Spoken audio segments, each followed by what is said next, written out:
വയനാട് മേപ്പാടിയും മുണ്ടക്കയിലും ചൂരൽമലയിലും വൻ ഉരുൾപൊട്ടലിൽ വ്യാപക നാശനഷ്ടം. 76 പേരുടെ മൃതദേഹം ലഭിച്ചു. നിരവധി പേർക്ക് പരിക്കേറ്റു.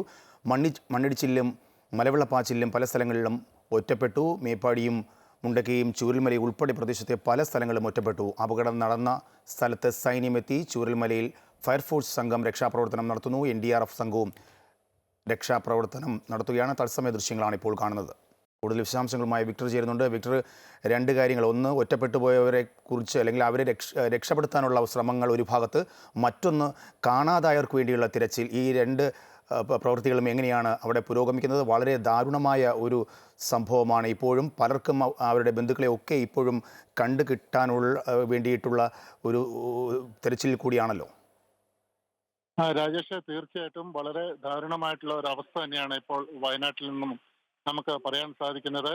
കാരണം നിരവധി പേരെ ഇപ്പോഴും പല സ്ഥലങ്ങളിലും കണ്ടെടുത്ത് അവരെ ആംബുലൻസ് കയറ്റി ആശുപത്രിയിലേക്ക് മാറ്റുന്ന ഒരു ദൃശ്യങ്ങളാണ് നമ്മൾ ഇപ്പോൾ കണ്ടുകൊണ്ടിരിക്കുന്നത്. മാത്രമല്ല, ദുരന്ത നിവാരണ സേനയും അതോടൊപ്പം തന്നെ സൈന്യവും ഫയർ ആൻഡ് റെസ്ക്യൂവും ഇവർ ഓരോ വിഭാഗങ്ങളായി മാറിത്തിരിഞ്ഞ് പല സ്ഥലത്തും കാണാതായവർക്ക് വേണ്ടിയിട്ടുള്ള തെരച്ചിൽ ഒരു ഭാഗത്ത് നടക്കുന്നുണ്ട്. അതേസമയം മണ്ണിനടിയിൽ പെട്ടുപോയി എന്ന് സംശയിക്കപ്പെടുന്നവർ അവർക്ക് വേണ്ടിയുള്ള തെരച്ചിൽ നടത്തുന്നുണ്ട്. അതിന്റെ ഇടയിലാണ് ഇപ്പോൾ പലപ്പോഴും മൃതദേഹങ്ങളടക്കം ഇപ്പോഴും കണ്ടെത്തിക്കൊണ്ടിരിക്കുന്നത്.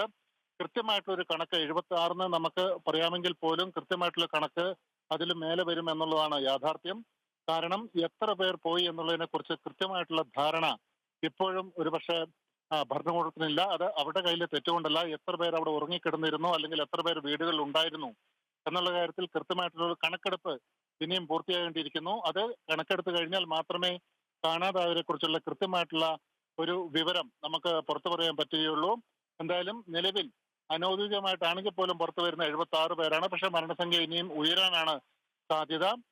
പരമാവധി ആളുകളെ രക്ഷിച്ചെടുക്കുക എന്ന ദൗത്യവുമായിട്ടാണ് ഇപ്പോൾ സൈന്യവും അതോടൊപ്പം തന്നെ ദുരന്ത നിവാരണ സേനയും പോലീസും എല്ലാം ഇപ്പോൾ സ്ഥലത്ത് ക്യാമ്പ് ചെയ്ത് രക്ഷാപ്രവർത്തനം നടത്തുന്നത്.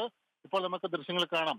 അപ്പുറത്തുനിന്ന് ഒരാളുടെ ശരീരം ഇപ്പുറത്തേക്ക് കടത്തുകയാണ്. ഇവിടെ ഉണ്ടായിരുന്ന പാലം ഒലിച്ചു പോയതിനെ തുടർന്നാണ് അത്തരമൊരു സാഹചര്യം ഉണ്ടായത്. ഇങ്ങോട്ടേക്ക് രക്ഷപ്പെടുത്തിയ ആളെ കൊണ്ടുവരുന്ന ജീപ്പിൽ നിന്നും ഈ ഉരുൾപൊട്ടി വന്ന സ്ഥലങ്ങളിൽ നിന്നും കണ്ടെടുത്ത് ജീപ്പിൽ ഇക്കരെ എത്തിച്ചതിന് ശേഷം മാത്രമാണ് ഇതുപോലെ വടത്തിൽ കെട്ടി ആംബുലൻസ് നിർത്തിയിട്ടിരിക്കുന്ന ഈ സ്ഥലത്തേക്ക് എത്തിച്ചിരിക്കുന്നത്. മാത്രമല്ല, ഈ ചുരൽമലയിൽ ഇവിടുത്തെ ടൗൺ മൊത്തത്തിൽ ഒലിച്ചു പോയെന്ന് തന്നെ വേണം പറയാൻ. കടകൾ പൂർണ്ണമായും തകർന്നിട്ടുണ്ട്. ചെളിക്കുളമായിട്ടാണ് കിടക്കുന്നത്. ആളുകൾക്ക് നടക്കാൻ പോലും സാധിക്കാത്ത ഒരു സാഹചര്യം നിലവിലുണ്ട്. അതോടൊപ്പം തന്നെ അല്പസമയം മുമ്പ് വരെ ശക്തമായ മഴയായിരുന്നു ഇവിടെ ഉണ്ടായിരുന്നത്. അതും രക്ഷാപ്രവർത്തനത്തിന് തടസ്സമായി എന്ന് തന്നെ വേണം നമുക്ക് മനസ്സിലാക്കാൻ.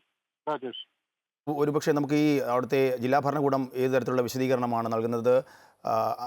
അതായത് അവിടെ നമുക്കറിയാം ഏക്കർ കണക്കിന് സ്ഥലങ്ങളാണല്ലോ ഒലിച്ചു പോയത്. നമുക്ക് ഇന്നലെ രാത്രി ഉണ്ടായ സംഭവം ഒരുപക്ഷെ ആർക്കും അത് അറിയാൻ പോലും കഴിയാത്തൊരു സാഹചര്യത്തിൽ സംഭവിച്ച ഒരു ദാരുണമായ സംഭവം. അങ്ങനെയാണെങ്കിൽ ഇത് നേരത്തെ വിക്ടർ സൂചിപ്പിച്ചതുപോലെ ആരൊക്കെ ഒഴുക്കിൽ പെട്ടുപോയിട്ടുണ്ട്, അല്ലെങ്കിൽ ആരൊക്കെ കാണാതായിട്ടുണ്ട്, എത്ര വീടുകളാണ് പോയത് എന്ന തരത്തിലുള്ളൊരു കൃത്യമായ കണക്ക് ഇതുവരെയെങ്കിലും ലഭിച്ചിട്ടുണ്ടോ?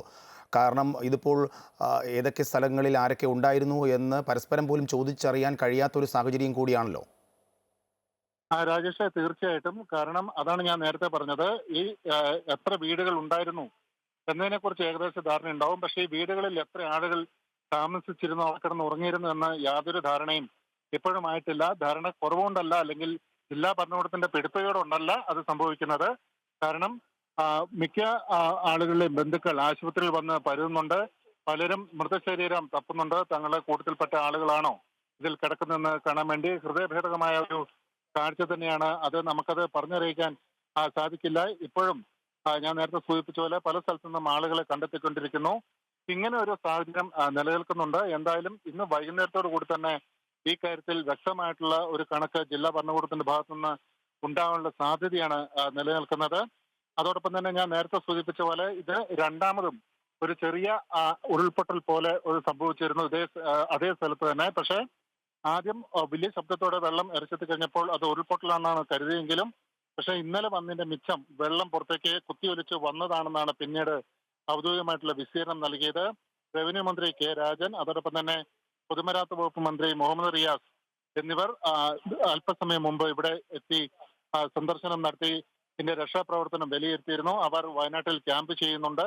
ആശുപത്രികളിലും അതോടൊപ്പം തന്നെ മൃതദേഹങ്ങൾ സൂക്ഷിച്ചിരിക്കുന്ന സ്ഥലത്തും ദുരിതാശ്വാസ ക്യാമ്പിലുമെല്ലാം ഈ മന്ത്രിമാരെ കൃത്യമായിട്ടും നേരിട്ടെത്തി അതിന്റെ നടപടിക്രമങ്ങൾ പുരോഗതികളെല്ലാം വിലയിരുത്തുന്നുണ്ട്. വേണ്ട നിർദ്ദേശങ്ങൾ നൽകുന്നുണ്ട്. ജില്ലാ കളക്ടറും അതോടൊപ്പം തന്നെ വയനാട് SP ഫുൾ ടൈമും ഇവിടെ തന്നെ ഉണ്ട് എന്നുള്ളതും നമുക്ക് എടുത്തു പറയേണ്ട ഒരു കാര്യമാണ്. മറ്റൊരു പ്രധാനപ്പെട്ട കാര്യം ഇവിടുത്തെ പൊതുജനങ്ങളാണ്. ഇന്നലെ രാത്രി നടന്ന ഈ സംഭവം നേരം വെളുത്തപ്പോൾ രാത്രി തന്നെ ആളുകൾ എത്തിയെങ്കിലും നേരം വെളുത്ത് വെളിച്ചം വന്നതിന് ശേഷം മാത്രമാണ് ഇതിന്റെ ഒരു വ്യാപ്തി എത്രമേലുണ്ടെന്നുള്ളത് മനസ്സിലായത്. അതിനുശേഷം നടത്തുന്ന രക്ഷാപ്രവർത്തനമാണ്. ഏതാണ്ട് 26 മണിക്കൂറിനടുത്ത് സമയമാവുന്നു. ഇപ്പോഴും മണ്ണിന്റെ അടിയിൽ കുടുങ്ങിക്കിടക്കുന്നു. പ്രത്യേകിച്ച് ചെളി ഒരു വലിയ പ്രതിസന്ധിയാണ് സൃഷ്ടിക്കുന്നത്. ഈ ചെളി മാറ്റുക എന്ന ലക്ഷ്യമുണ്ട്. അതോടൊപ്പം തന്നെ ഒരുപാട് ദൂരെയുള്ളവർ ഇനിയും ഉണ്ടെങ്കിൽ അത് സൈന്യത്തിന്റെ ആർമിയുടെ ഹെലികോപ്റ്ററുകൾ എത്തിച്ച് എയർലിഫ്റ്റ് ചെയ്യാനുള്ള സാഹചര്യവും ഇവിടെ ഒരുക്കുന്നുണ്ട്. രാജേഷ്, വിക്ടർ, മറ്റൊരു പ്രധാന വിഷയം ഇടയ്ക്ക് ഉണ്ടായ ഒരു പ്രതികൂല കാലാവസ്ഥയായിരുന്നു. അത് രക്ഷാപ്രവർത്തനത്തെ കാര്യമായി ബാധിക്കുകയും ചെയ്തു. ഇപ്പോഴെന്താണ് അവിടുത്തെ സാഹചര്യം? മഴ പെയ്യുന്നുണ്ടോ? ഇനിയും ഒരു ഉരുൾപൊട്ടലിൻ്റെ സാധ്യത എന്തെങ്കിലും അധികൃതർ അറിയിക്കുന്നുണ്ടോ? കാരണം ഈ മഴയും നേരത്തെ വിക്ടർ സൂചിപ്പിച്ചതുപോലെ ചെറിയ ഒരു ഉരുൾപൊട്ടൽ, അതിനുശേഷം വെള്ളം കുത്തിയൊലിച്ച് ഒരു പ്രദേശമാകെ കൊണ്ടുപോകുന്നൊരു സാഹചര്യം. ഇനി അങ്ങനെയുള്ള ഏതെങ്കിലും മുന്നറിയിപ്പോ അല്ലെങ്കിൽ അങ്ങനത്തെ ഒരു സാഹചര്യത്തെക്കുറിച്ച് അധികൃതർ എന്തെങ്കിലും പങ്കുവയ്ക്കുന്നുണ്ടോ? തീർച്ചയായിട്ടും അത്തരത്തിലൊരു സാഹചര്യം നിലനിൽക്കുന്നുണ്ട് എന്ന് വ്യക്തമായി തന്നെ പറഞ്ഞിട്ടുണ്ട്. കാരണം ഇത് വീണ്ടും നമ്മുടെ ഭൂമി കുലുക്കത്തിൽ തുടർചലനം ഉണ്ടാകാനുള്ള സാധ്യത നിലനിൽക്കുന്നു എന്ന് പറയുന്നതിന് തുല്യമായിട്ട് തന്നെയാണ് ഇവിടെ വീണ്ടും ഇത്തരത്തിലുള്ള വെള്ളപ്പാച്ചിൽ ഉണ്ടാകാനുള്ള സാധ്യത ഉണ്ട് എന്നുള്ളതാണ് ഇപ്പോൾ ജില്ലാ ഭരണകൂടം നൽകുന്നത്. അതുകൊണ്ട് തന്നെ ഇപ്പോൾ ഇങ്ങോട്ടേക്ക് പൊതുജനങ്ങളെ ആരെയും തന്നെ ഈ ഭാഗത്തേക്ക് ഒരു പരിധി വിട്ട് കയറ്റി വിടുന്നില്ല. അവരെ മടങ്ങിപ്പോകാൻ പോലീസ് കർശനമായിട്ടുള്ള നിർദ്ദേശം നൽകുന്നുണ്ട്. കാരണം അത് അപകടകരമാണ്. അതുകൊണ്ട് അവരെ ഇങ്ങോട്ട് കയറ്റി വിടുന്നില്ല. ഇപ്പോൾ നമുക്ക് മാത്രമല്ല, ഇത് ഇന്ന് പകലാണ് നടന്നിരുന്നെങ്കിൽ വളരെ വലിയ ദുരന്തം, ഇതിന്റെ വ്യാപ്തി ഒരുപാട് എത്തുമായിരുന്നു. കാരണം ഒരു സ്കൂളിന്റെ പകുതി ഭാഗം എടുത്തുകൊണ്ടാണ് ഇന്നലെ ഉരുൾപൊട്ടിയപ്പോൾ വെള്ളം കുത്തിയൊലിച്ച് വന്നത്. ഇന്നലെ പിഞ്ചുകുട്ടികൾ ഇവിടെ പഠിച്ചുകൊണ്ടിരുന്ന സമയമാണ്. അത് പകലായിരുന്നെങ്കിൽ അതിന്റെ വ്യാപ്തി നമുക്ക് ചിന്തിക്കാൻ പറ്റുന്നതിനും അപ്പുറമായിരിക്കും എന്നുള്ളതാണ്. എന്തായാലും നിലവിൽ 2 സ്ഥലത്തും കൂടിയായിട്ട് ഏതാണ്ട് 400ഓളം ആളുകൾ ഉണ്ടായിരുന്നു എന്നുള്ളതാണ് ഏകദേശ കണക്ക് ഇപ്പോൾ പുറത്തു വരുന്നത്. പക്ഷേ ഇതിൽ എത്ര പേര് മിസ്സിംഗ് ആണെന്നോ അല്ലെങ്കിൽ എത്ര പേരെ കാണാനില്ലെന്നോ സംബന്ധിച്ച് കൃത്യമായിട്ടുള്ളൊരു കണക്ക് ഇതുവരെയും പുറത്തു വന്നിട്ടില്ല. ഒരുപക്ഷെ ഇന്ന് വൈകുന്നേരത്തോടു കൂടി മണ്ണിൽ അടിഞ്ഞു കിടന്നവരെ, പക്ഷേ ചെളിക്കകത്ത് പൂണ്ടുപോയി കഴിഞ്ഞാൽ രക്ഷപ്പെടുത്തല് വളരെ ദുഷ്കരമാവും. അതേസമയം അതല്ലാതെ ഒറ്റപ്പെട്ടു പോയ പല ആളുകളുമുണ്ട് പല സ്ഥലത്തും. ഈ ഉരുൾപൊട്ടി വന്നതിന് ശേഷം ഇതൊരു തേയില തോട്ടമാണ്, അതുകൊണ്ട് തന്നെ ഇതിന് ചുറ്റും ആളുകളുണ്ട്. അപ്പോൾ വെള്ളം വന്നു പോയതിനു ശേഷം ഒറ്റപ്പെട്ടു പോയ ആളുകളുണ്ട്. അങ്ങനെ ഒറ്റപ്പെട്ടു പോയ ആളുകളെ എത്രയും പെട്ടെന്ന് രക്ഷിച്ച് ആശുപത്രിയിൽ എത്തിക്കാനുള്ള ശ്രമമാണ് ഇപ്പോൾ ഇവിടെ സൈന്യവും ദുരന്ത നിവാരണ സേനയും നടത്തുന്നത്. രാജേഷ്. യെസ്, വിക്ടറാണ് വിവരങ്ങൾ നൽകിയത്. വയനാട്ടിലെ ദുരന്ത മേഖലയിൽ രക്ഷാപ്രവർത്തനങ്ങൾ പുരോഗമിക്കുകയാണ്.